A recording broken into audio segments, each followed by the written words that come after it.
The Connor McDavid standoff continues for the Edmonton Oilers. The Carolina Hurricanes may be interested in some controversial players, and the Anaheim Ducks have a new era with a new head coach. We'll have all of that and more on today's Locked On NHL podcast.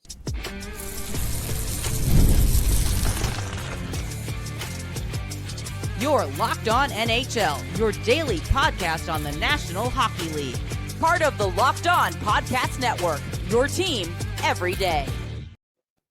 Gil Martin here. Welcome, everybody, to the Monday edition of the Locked On NHL podcast. We are part of the Locked On Podcast Network, your team every day. Thanks to everyone who makes Locked On NHL your first listen every day. Don't forget to subscribe on YouTube or wherever you listen to podcasts so you never miss an episode. It's great to welcome back to the show the host of Locked On Oilers, Nick Zararis. And Nick, it's on a lot of people's minds right now. Connor McDavid still in contract limbo. Where are we at, and what's the holdup here? So from everything we've heard, the Oilers have said whatever he wants, he's going to get.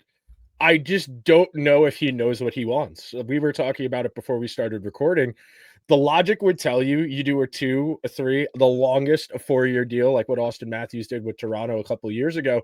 But for him, if it's about winning, I can't tell you signing with the Oilers for 7 or 8 years is in your best interest. I think once you look past some of the bright spots, you have Bouchard for another 4 years. You got Draisaitl for 7 more years. Beyond that, Hyman's in his early 30s. Nuge is in his early 30s. Those are their last 2 top 6 guys for sure. The rest of the group is going to be a real rotating cast. Andrew Mangiapane has 1 30-goal season under his belt. His career average for goals in a season is like 14. Trent Frederick's career average in goals in a season is 13. They're betting on European free agents like David Tomasek, who, great player in the Swedish league, led the league in points last year.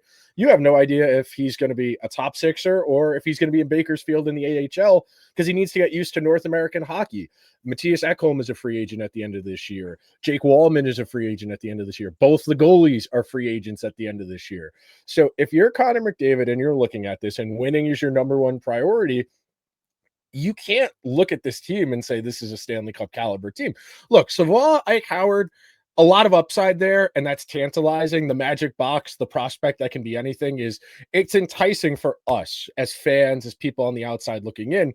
But he has to know, more likely than not, the last 2 years they made 2 Cup finals. Those are probably the best kicks at the can they're going to have for a little while. They probably need, not a reset, but they're going to need to reconfigure this team in a year or two because a lot of the supporting cast is either older or it's coming up on time for new contracts. And when you get to this inflection point, you have to really, it's a real sliding doors moment. And we were talking about it earlier. They've lost basically an entire bottom 6 of players. Corey Perry, they lost Corey Perry, Connor Brown. Last year, you lose Warren Fogle. You have to trade away Ryan McLeod for cap considerations. You lose 4 or 5 guys. Derek Ryan retires, guys. And that, they just have so many question marks in this forward group. It's been the prevailing theme of Locked On Oilers all summer is I don't know what this lineup could possibly look like because I don't think the Oilers know what it's going to look like yet. So where do you see this going? How does this play out most likely?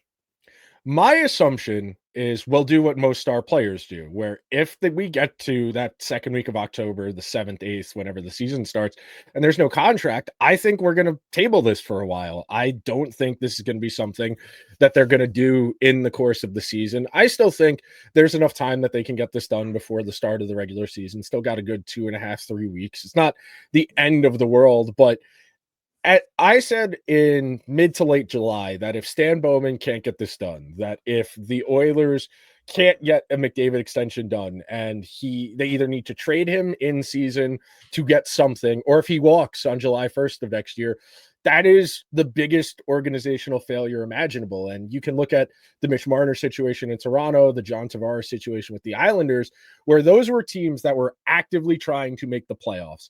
You cannot in good conscience say, well, we got to trade this guy. We got to get something. We got to do something. Because then you're giving up on the season. You're not competing if you're trading the best player on your team. And it's a real oxymoronic situation where you have to be able to prioritize both right now because they're probably 4th, 5th best team in the West. But you also need to be considerate of the fact you have Draisaitl for 7 years. You have Bouchard for 4. Beyond that, this team is a massive blank slate. Yeah, they have guys under contract like Hyman, like Nugent Hopkins, but the impact of those guys is going to continue to diminish over time. And this team just does not have a lot set in stone right now. I think it'll get done. I think it'll be something in the ballpark of 2 or 3 years and 16 to 17 million per year. That would be my guess. That's not inside information. That's just reading the tea leaves. I think it's in his interest to wait to go long. I think if you really want to win and you want to maximize your money, it works to his interest because the cap will keep going up over time. And if the Oilers aren't good 2 years from now, he can leverage his way to somewhere else in a trade. Or if he wants to get to unrestricted free agency and turn it into an outright bidding war, it is entirely in his interest to go short here. Whereas the Oilers, of course, would like to do the same thing they did with Draisaitl, give him the 8-year deal and not worry about it for the next 8 years. Talk to me about you. We mentioned some of the guys who have left. Talk to me about some of the new faces who may help this team this year. So the big one is Andrew Mangiapane. And the way I described it, I've been talking about it all summer. The Oilers had a choice. And Stan Bowman said, I would rather have one more forward who's worth about $3.5–4 million per season than I would rather upgrade Stuart Skinner, because that's about the price point there. They could have got John Gibson for what the Red Wings traded, but that cap difference of about $3 million for Skinner and Pickard combined to the $6 million or so John Gibson's owed, that's one more top 9 forward. And the Oilers' supposition is having one extra top 9 forward is more important than upgrading the goalie. And Stan Bowman can point to each of the last 2 years and say, they were good enough to get us there. The first time we're one goal away from winning the whole thing. They are not the problem here. We need to get what's around them right. And in addition to Mangiapane, you hope Trent Frederic, who was pretty underwhelming in the playoffs, dealing with a bad wheel, lower body injury, so hopefully a little healthier. Somebody they really gambled on. You know, like I said, Trent Frederic's career average in goals in a season is 13, and they locked him up for 7 years, and he doesn't really have a track record of playing top 6 minutes. He doesn't really have a track record of being a play driver, a really impactful offensive player, but they like him as the Evander Kane replacement, the hard-nosed forechecker. So I would put him in that new faces box, even though he was on the team in the postseason. David Tomasek, who I mentioned from the Swedish Elite League, European free agent, an archetype that Stan Bowman has had success with dating back to his time in Chicago, signing Panarin, probably the most successful one, a couple goalies, couple depth forwards as well. And then you're talking about fringe guys, you know, the Ike Howard trade. I have no idea what to expect from Ike Howard. He was playing college hockey last year. You know, you go from playing 37, 38 regular season games. You only play 2 or 3 times a week in a very short span of time to 82 games. It wouldn't shock me if he was in the AHL for stretches this year, if he has a hard time adapting to the speed of the game. Same thing with Savoie. Savoie was really good in the AHL last year, but the leap from the AHL to the NHL, especially in a top 6 role, it's going to be asking a lot. And especially with no Zach Hyman for at least the first month of the season coming back from that broken wrist, they have massive questions. Is Mangiapane playing on the left or the right? Is he playing with McDavid or Draisaitl? Are they going to keep Podkolzin with Draisaitl? Because they liked that tandem a lot last year, even though Podkolzin only had 11, 12 goals. They like the underlying results, and they think maybe there's more juice to squeeze there. But past that, okay, if Nugent Hopkins is going to be the third line center, which all signs indicate it will be, you're paying Adam Henrique to be a $3.7 million fourth line center. That's not a great look for anybody. The way the roster is assembled right now, it's really contingent on the guys who don't have track records. Savoie, Howard, Tomasek, and then I would say Frederic, Mangiapane, bounce back candidates, but they have a lot more uncertainty. And it's weird because the Oilers are an old team, and old teams generally don't have this much uncertainty in their mix. But this group, man, the saving grace is going to be the defense. I mean, they're bringing back all 6 guys from the defense last year, and that's really the strength of the team. And there's volatility there, but I think the defense gives them a high enough floor that they'll hang around. It's just a matter of if any of these forwards, especially the unproven ones, are able to be successful. That, I think, is going to be the story of this season. We know what you're going to get from Connor, from Leon, from Evan Bouchard. But beyond that, your guess is as good as mine. We shall see. It'll be an interesting season up in Edmonton. Nick, why don't you tell our viewers and our listeners where they could find the podcast and where they could find you on social media? You can find Locked On Oilers on all the major podcasting platforms and over on YouTube. And on socials, it's Nick Zararis or Nick Zararis Sports. Thanks for having me, Gil. All right, Nick. Thank you. Today's episode is brought to you by Monarch Money. Most people can't name all their financial accounts or even what they're worth, whether it's 401ks, properties, or investments. And if you don't have the full picture, you can end up leaving money on the table. That's why there's Monarch Money. It's an all-in-one personal finance tool that brings your entire financial life together in one clean, easy-to-use interface on your laptop or your phone. Monarch Money is built for people with busy lives. If you've put off organizing your finances, Monarch is for you. Monarch does the heavy lifting for you. You can link all your accounts in minutes, see clear data visuals, get smart categorization of your spending, and finally feel in control of your money without ever touching a spreadsheet. And if you and a significant other share financial accounts, this is a great way to keep you both on the same page. Don't let financial opportunity slip through the cracks. Use code LOCKEDONNHL at monarchmoney.com in your browser for half off your first year. That's 50% off your first year at monarchmoney.com using code LOCKEDONNHL. It is my pleasure to welcome back to the show the host of Locked On Carolina Hurricanes, Zach Martin. And Zach, an exciting time. The Canes looking to get back to their another deep playoff run, maybe even take it even further this year. But some questions now. A lot of rumors out there that the Canes may be interested in some of the players who have just been removed from suspension after the Hockey Canada controversy. What are you hearing and where are we at with this? Yeah, of course. And before we start, thank you, Gil, for the invite as always. Always good to talk hockey with you. To be honest, the only person that's talked about it is David Pagnotta, and we all know he's very more hit miss than hit when it comes to stuff like that. So I'm just taking it with a grain of salt because I've heard nothing else from any of the credible sources like Chris Johnson, Pierre LeBrun, Elliot Freeman. Haven't really heard very much anything. It sounds like it's just Pagnotta. So if I'm the Carolina Hurricanes, and I know they're the linked players are McLeod and Carter Hart, thing is the defense doesn't need another guy. Like you got Slavin locked up for 8 years. His new contract starts. You just signed Keandre Miller to his 8-year contract. Alexander Nikishin is going to be playing in his first full season in the NHL on his last year of his ELC. You know, there's a contract coming his way. You still got Sean Walker for another 4 seasons. Then you still got Shane Gostisbehere, including this year, 2 years left. And you just signed Mike Riley. Of course, all know about him, Gil, as our 7th defenseman. And they just, Gavin Bayreuther on a 1-year 2-way. So I just don't see the need to go get a Michael McLeod where the defense is at right now. And goaltending, Carter Hart, I mean, you got Frederick Anderson back for this season. You got Peter Kacheka for 2 more years, and you just signed Keenan Primo, who just came off an insane AHL season with the Laval Rocket.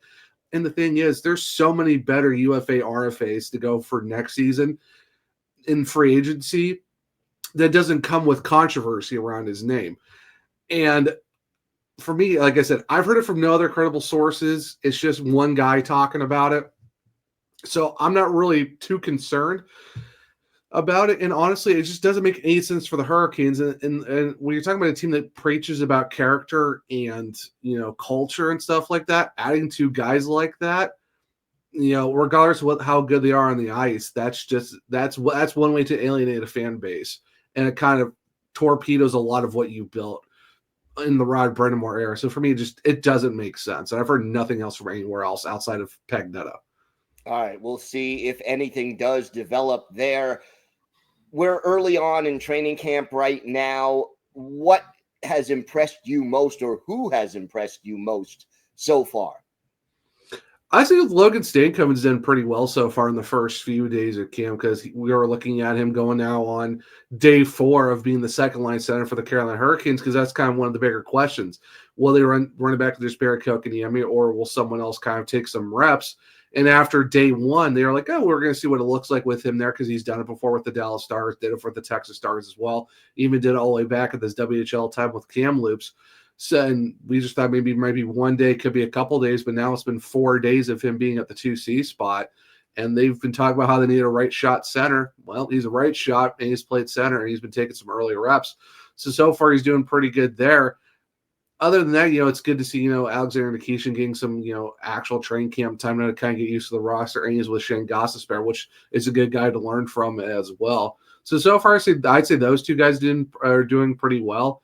And just overall, you're finally looking at Ehlers, what he can do, and Kjer Miller and Hurricanes colors as well. So it's fun to see what they're doing right now early on in camp. Any prospects that you feel have a really good chance of making this roster, or is it close to set? I'd say it's almost kind of set for the most part. I would say it might be harder on the forward. Well, I wouldn't say harder on the forwards. It might be a little bit harder on the forwards, maybe on the defense too. But I'd say if you're looking at guys who could be ready right now that might make a push, Bradley Nadeau on the forward side, because his shot, we all know, is NHL ready. He came into the prospect tournament with a little bit extra bite to his game and a little bit more defense, and they threw him on the PK to kind of get some reps out of him in the prospect showcase, and he did pretty well.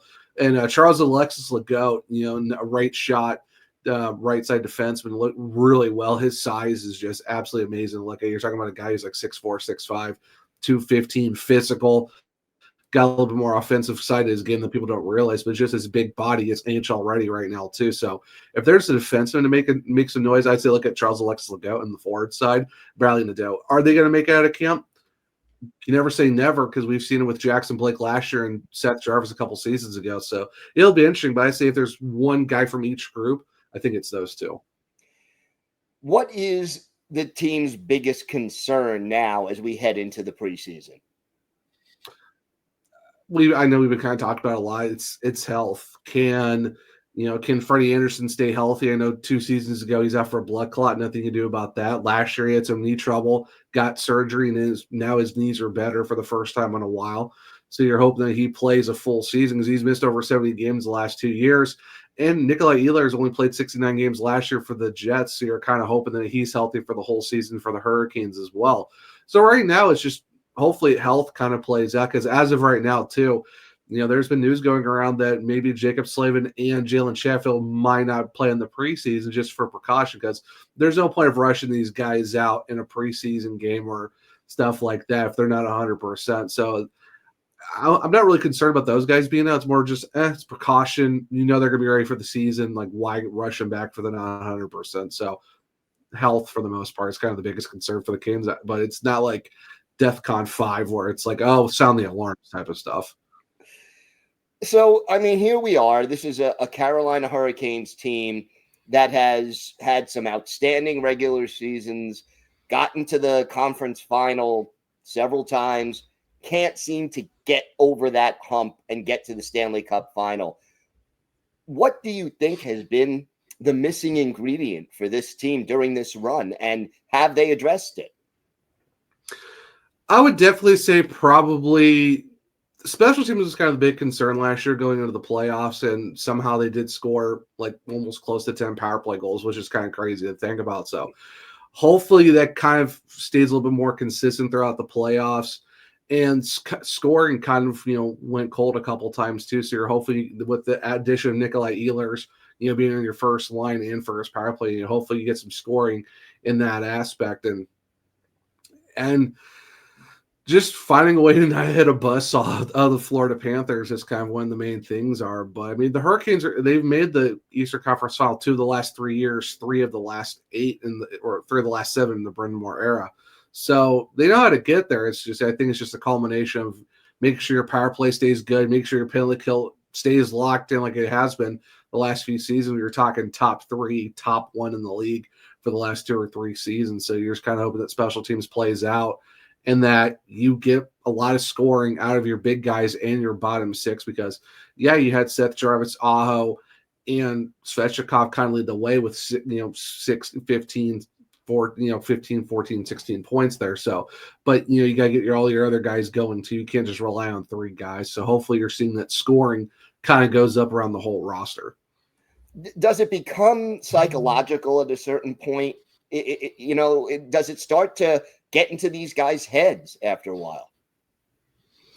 Maybe. We all know this is a very mental game too. We know how physical the playoffs get. So it's another, level of stress level, another level of, mental toughness. Because, yeah, you have to go through a grind where you're playing the same team 4 to 7 times around. So you're kind of seeing these guys every other night for the most part. So you're not really getting a break. So it's just kind of trying to figure out how to battle through all that. So I think after a while, probably, but I think with the way this Hurricanes team is and how Rod Brind'Amour is, these guys know how to flush games really quick and get ready for the next one. So it's just you gotta get the bounces going your way. And unfortunately, they were on the bad end of some bounces, but if they just kind of stick with it and kind of get the bounces their way and play complete 60-minute hockey games and get over that mental hurdle, I think we could see the Carolina Hurricanes making the Cup final for the first time since they won the whole thing back in 2006.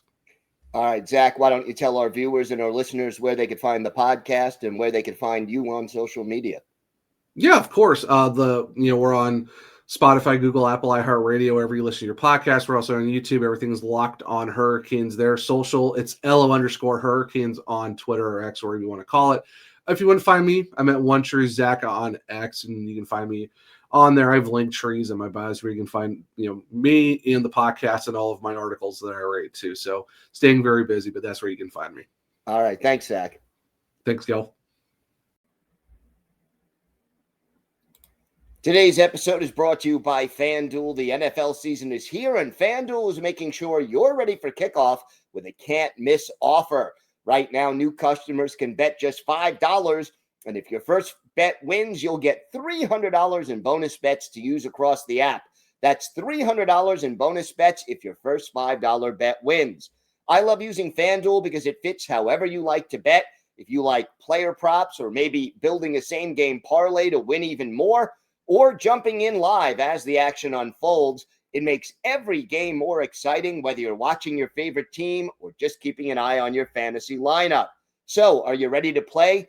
Download the FanDuel app now by visiting FanDuel.com to get started. That's FanDuel.com to place your first $5 bet, and if it wins, you'll get $300 in bonus bets. FanDuel.com, check it out today.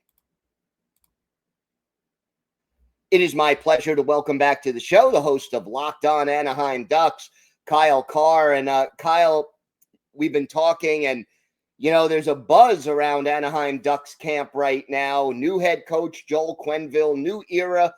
What's different about this team so far? Well, honestly, Gil, thank you for having me. But there's just this difference in pace and confidence and the experience that I've been seeing out on the ice compared to the last couple of years is a completely different mindset, a different vibe. The entire building is in a whole new place. I know a lot of the players have been commenting on the pace of practice and just high intensity, and you can see it in while you're watching in the stands and everything. They're just constantly going. Not a second is wasted. It's a quick maybe 5 seconds on the whiteboard, and then they're out there doing it, and every drill is max speed and using pretty much the full ice as much as they possibly can. I think only a couple of drills have been that half ice, but everything has just been extremely energetic and quick and much more organized than years prior. And how are the players responding to this? What is the atmosphere around this team? Atmosphere is great. Like, you can see guys laughing, smiling, they're kind of messing with each other, but it's not like a goofing off type of messing with each other. It's they're working so hard, and it's like that endorphin level dopamine, having fun because you're working hard type of energy. Like, you can just see there's like this excitement about the team. There's this aura, and everyone's kind of just believing and pushing each other to that next level. And there isn't anyone really lagging or falling behind. But there's no like disappointed faces or any kind of signs of, uh, you know, angst or regression or anything. Like everyone just seems to be having a blast. It's like watching a bunch of youth players out there for practice, you know. It reminds me of my son's practices. Like they're just out there having fun, being kids still, and that's the kind of energy I think the Anaheim Ducks really need right now. One player who's not there right now, Mason McTavish. He is practicing with his old OHL team. What happened this offseason that they couldn't reach some kind of an agreement? And I mean, where are they at right now? Right now, it sounds like they're in a very weird flux of conversations. Elliot Friedman earlier was reporting that McTavish's camp wanted a bridge deal and the Ducks wanted the long term. But then we saw reporting yesterday saying that the Ducks offered 5.5 for 5 years and that McTavish's camp was looking more for 7 to 8 years. So that's a huge difference. And not even speaking about the AAV with that long term 7 to 8 years. I feel like for McTavish, taking a shorter contract would be more beneficial, especially with how the cap is going up. Not locking yourself into that long term could help you get paid in the future. So, not exactly sure how this is going to work out, but it sounds like both camps are working towards a positive solution and there isn't anything, negative going on. It's just fine combing. You've got Pat Verbeek, who loves to grind. You've got Mason McTavish's camp, who loves to grind, and it's just business guys being business guys, working out every penny that they can. Now, there were some rumors that teams inquired about McTavish, and the Ducks just said, goodbye. We're not trading him. Yeah, it sounded like there was people kind of trying to poke the bear about McTavish, but what I heard from McTavish's campsite is that there was no offer sheet that was brought up or anything to like even try to start that conversation. So it really sounds like people were trying to work more towards a sign and trade and not actually offer sheeting and backdooring Pat Verbeek, which I guess is nice, but there hasn't been any movement, and it sounds like they really want to lock McTavish down. It's just working out, dotting the I's and crossing the T's. Do you think it gets done before the season starts?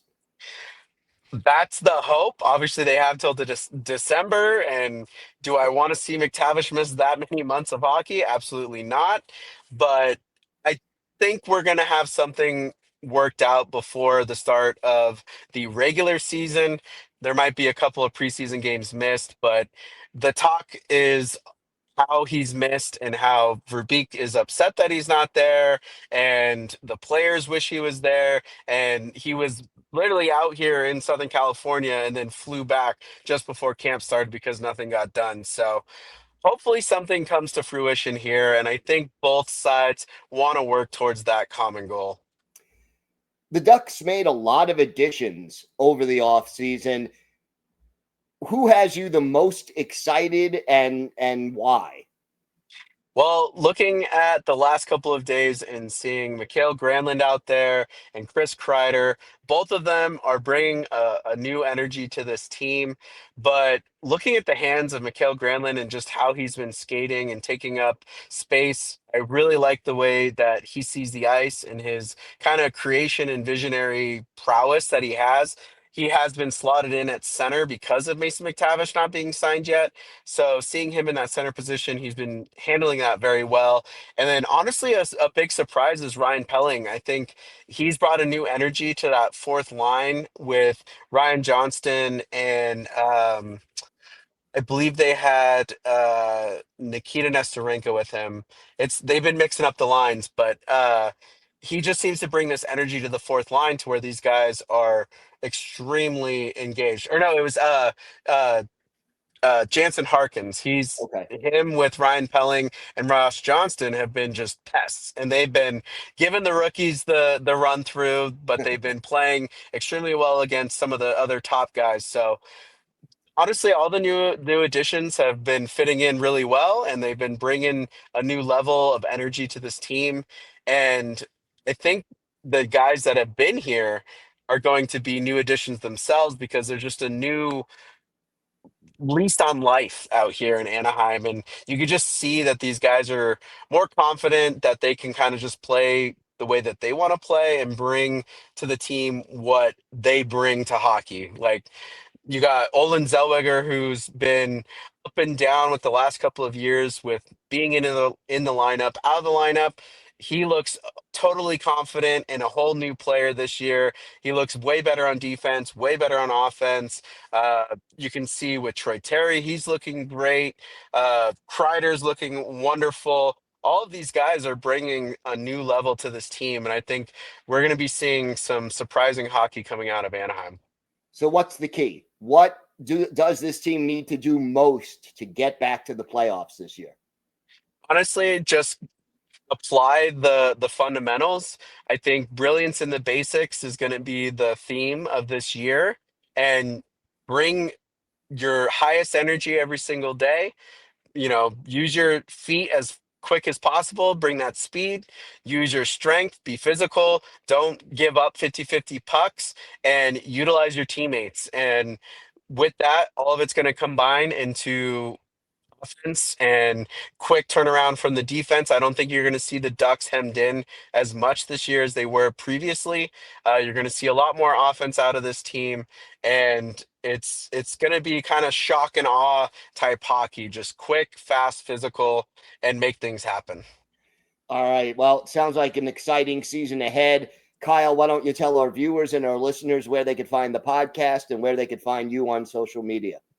Absolutely. You can find Locked On Anaheim Ducks on YouTube or wherever you listen to podcasts. Go like and subscribe, of course. And then on social media, we're on X, Blue Sky, Threads, Instagram, all of that fun stuff, TikTok, and it is LO_Ducks, or just look up Locked On Anaheim Ducks and you will find myself. And of course, tune into all of the Locked On NHL action this season. All right, Kyle, thank you so much. Thank you, Gil. Have a wonderful day.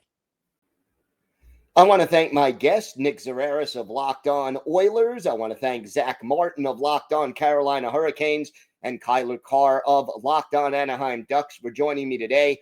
I'm Gil Martin. I host the Monday edition of the Locked On NHL podcast, and I co-host the Friday edition along with Rachel Donner. Don't forget, we're here every day, Monday through Saturday, bringing you the biggest stories from around the hockey world. So make sure you hit the like button and subscribe to Locked On NHL on YouTube or wherever you listen to podcasts. I'm Gil Martin. Have a great day, everybody. Stay safe, and thanks for listening to and watching the Locked On NHL podcast.